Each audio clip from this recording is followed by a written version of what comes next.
Oh, horror, horror, horror. Tongue nor heart cannot conceive nor name thee. What's the matter? Confusion now hath made his masterpiece.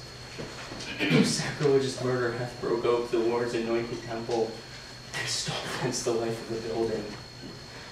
What's it you say? The life? Mean you, his majesty. Approach the chamber and destroy your sight with the new guardian. Do not bid me speak. See, and then speak yourself.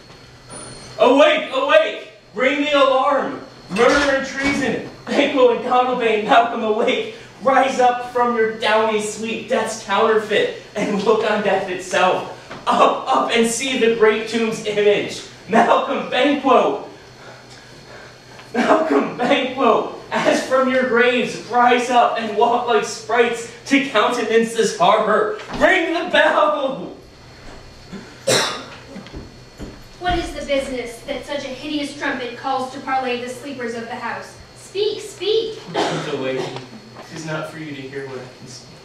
The repetition in a woman's ear would be murder as it fell.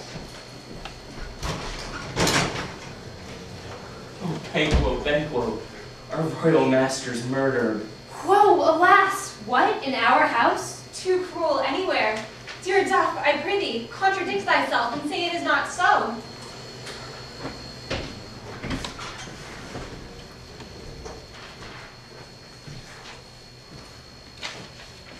Had I but died an hour before this chance, I had lived a blessed time. For from this instant there's nothing serious in mortality. All is but toys. Renown and grace is dead.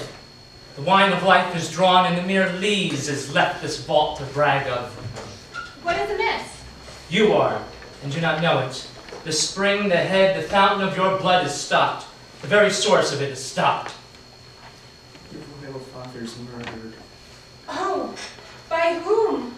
Those of his chamber, it seemed, had done it. Their hands and faces were all badged in blood. So were their daggers, which unwiped lay upon their pillows. They stared and were distracted. No man's life was to be trusted with them. Oh, yet I too repent me of my fury that I did kill them. Wherefore did you so? Who can be wise, amazed, temperate and furious, loyal and neutral in a moment? No man. The expedition of my violent love outran the pauser of reason. Here lay Duncan, his silver skin laced with his golden blood, and his gashed stabs looked like a breach in nature for ruin's wasteful entrance. There the murderers, steeped in the colors of their trade, their daggers unmannerly breached with gore. Who could refrain, who had a heart to love, and in that heart courage to make love known? Oh, help me hence! Oh! Look to the lady. And when we have our naked frailties hid that suffer an exposure, let us meet and question this most bloody piece of work to know it further. Fears and scruples shake us. In the great hand of God I stand, and thence against this undivulged pretense I fight of treasonous malice. And so do I. So all. Let's briefly put on manly readiness and meet in the hall together. Well contented.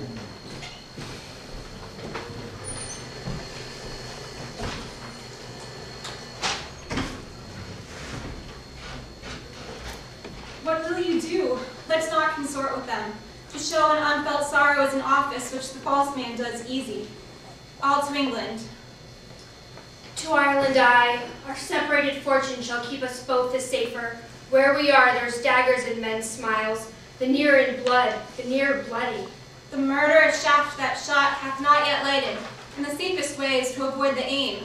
Therefore to horse, and let us not be dainty of leave-taking, but shift away. There's warrant in that theft, that steals itself when there is no mercy left.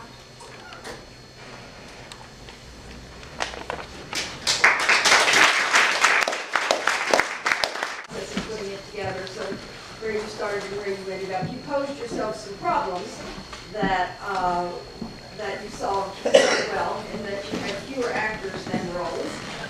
So introduce yourself and say a little bit about your preparation. Okay. I'm Lenny Ritigliano, and I play Macbeth. My motivation for this scene was obviously this is after Duncan's been killed, and my wife and I killed her. So for me it was like a battle between myself putting on a show for them, and also but having truth in the lines for knowing that I'm actually guilty about this and trying to come to terms with that. I'm Brianna. I was Malcolm and Banquo. I don't know, the biggest challenge was trying to switch between these two characters, and to like make sure that they're defined as two different characters by both the costume and by how I portrayed the lines. I am Macduff, and my motivation was that, oh, sure, if you want to call me David, but I'm Macduff. My motivation was that my king Duncan was just murdered, and I think that's kind of obvious, I don't know if I need to put that out, but just kind of dealing with the confusion of how do you process seeing the dead body of a person that you've worshipped and followed for years, and just try to alert everyone else. I'm Julia. I was Lady Macbeth and Donald Vane, and my motivation was to try to get my husband to stop talking and telling everyone what he has done without actually saying that. So, You had a challenge with Donald Vane. Yes, And I want to talk to the class a little bit about. You had to switch a set of lines. You want to.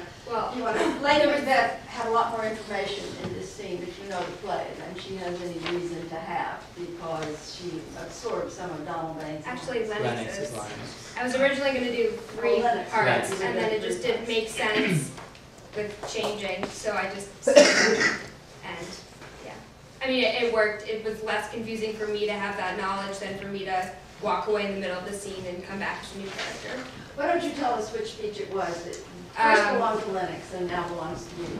Well, there were some lines in the beginning that Lenny absorbed, and then the one about That was the What's the Matter originally was like Lennox and Macbeth, and it just stayed with him. and then Lennox leaves with Macbeth to go see the body of Duncan, and when he comes back, that's how he knows that the guards have killed Duncan and they're covered in blood. So. And I think Julie motivated that line to get her knife out of her husband's hands, and sort of she tried to invest it with a little bit of energy. Okay, responses from the students in the class, or from anyone else who has anything to say, but I'm hoping to hear from the students. Wes? I commend you on how many lines you guys took down. That was very impressive. How many hours went through, not to put you on the spot. We met a lot. Yeah, a lot. Meant a lot. About every day from Friday to today. For like at least an hour or two. And then and then we had our own, like, going over our lines at night. And we apologize to anyone who had a Saturday afternoon spot that got me back. It's a long scene. I thought it was very well done. I thought you guys, like, especially with the costume. So you can tell that it was different characters. I thought that was very smart to help the audience know that it's a different person. And also enjoyed the staging. It was just enjoyable to see. Okay. Alana? I thought you guys did a really good job. Like, I don't know, it's a hard scene to do, like, because there are so many different motivations for so many different characters, and there are so many lines. So, but I thought you guys did a really, really good job. And Jan? I was going to say that I too commend you for tearing off a hunk of real juicy drama. Coming in after the murder was very gutsy. Thank you all Really for good. not laughing. It is harder to do tragedy than comedy, there's no doubt about it.